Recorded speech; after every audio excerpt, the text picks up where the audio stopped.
क्या आपने कभी सोचा है कि किसी महिला को अपने स्तन को ढकने के लिए भी टैक्स देना होगा? ये कहानी नहीं बल्कि हकीकत है दोस्तों, केरल की, जिसे मूलक्करम यानी कि स्तन टैक्स कहा जाता था। यह 19 सेंचुरी में त्रावणकोर राज्य में एक अमानवीय प्रथा थी, जिसका मेन रीजन था निम्न जाति और उच्च जाति के बीच स्तर भेद को बनाए रखना, जिसके तहत निम्न जाति की महिलाओं को अपने स्तन को ढकने की भी अनुमति नहीं होती थी। दोस्तों, ये सोचने में भी कितना अजीब लगता है कि किसी महिला को अगर अपने स्तन ढकने हैं तो उसे टैक्स देना होगा। अगर टैक्स नहीं दे पाती है तो उसे अपने स्तनों को खुला रखना होगा, मतलब कि अपने ऊपर के शरीर को बिना कपड़ों के रखना होगा। यह सोचकर भी कितना अमानवीय लगता है। इससे भी ज्यादा शर्मिंदा कर देने वाली बात तो यह है कि इस टैक्स का निर्धारण महिलाओं के स्तनों के आकार पर निर्भर करता था। जिस महिला के स्तन जितने बड़े हैं उसको उतना ज्यादा टैक्स देना होता था।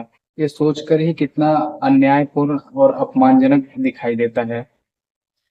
लेकिन एक बहादुर महिला ने इस कुप्रथा के खिलाफ आवाज उठाई, जिसका नाम था नगेली।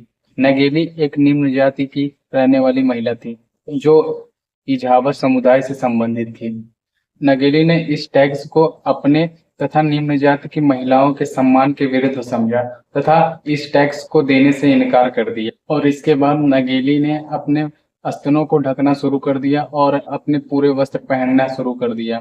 ये देखकर राजा तथा उसके अधिकारी उससे जबरदस्ती टैक्स वसूलने की कोशिश करने लगे।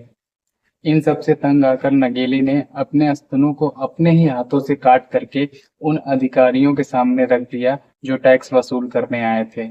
यह देख करके वो अधिकारी भी भयभीत हो गए और वहां से भाग गए। लेकिन कुछ देर बाद नगेली के शरीर से बहुत ज्यादा खून बहने के कारण उसकी मृत्यु हो जाती है। लेकिन नगेली के इस साहसिक कदम ने समाज की अन्य महिलाओं को भी हिम्मत दी और देखते ही देखते इस घटना ने बहुत ही उग्र रूप धारण कर लिया, जिस कारण से वहां के स्थानीय राजा ने 1859 ईस्वी में इस कुप्रथा को समाप्त कर दिया, जिसके बाद से केरल की निम्न जाति या समुदाय सम्मान पूर्वक तथा मानवीय गरिमा के साथ जी सकी।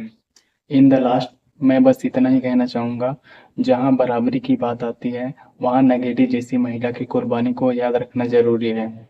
नगेली ने जिसने अपनी इज्जत की कीमत अपनी जान देकर के चुकाई। भले ही नगेली आज जिंदा नहीं है, लेकिन इतिहास के पन्नों में नगेली आज भी अमर है।